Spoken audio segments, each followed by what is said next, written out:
Сіздер қазір 1 минутта қалай кәсіпкер атануды көретін боласыздар. Яғни 1 минутта ИП ашу деген видео.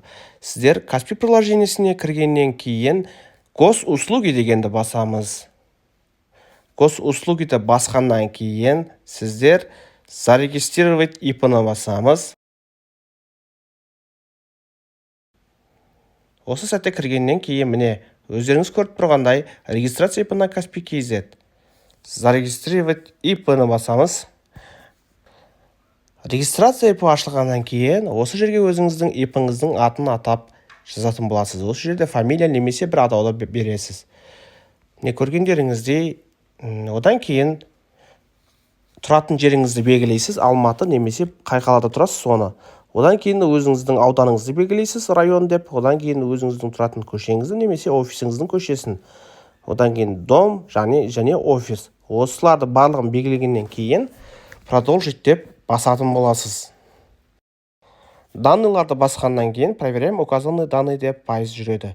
Осы біткеннен кейін сіздер бұл жерде код арқылы астында окетті теріп жазамыз. Егер сіздер интернет арқылы сауда-саттық жасайтын болсаңыздар 4791 деп жазасыздар. Строительство, водное сооружение, кровельные работы, әрқайсының өзінің окет нөмірлері бар.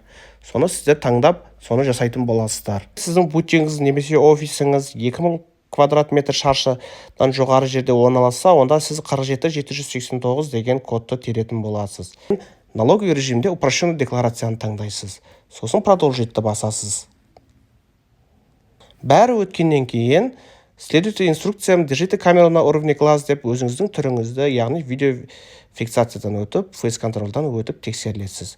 Видеодан өткеннен кейін документқа подписать документы деген кнопканы басып, қол қоятын боласыз.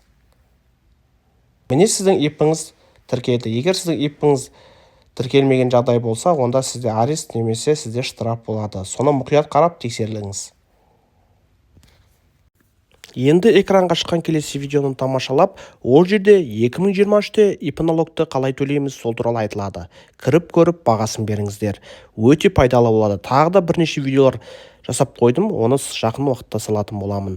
Сіздер арнаға жазылып, лайк басып кетіңіздер. Сіздермен бірге болған Асқар, сау болыңыздар.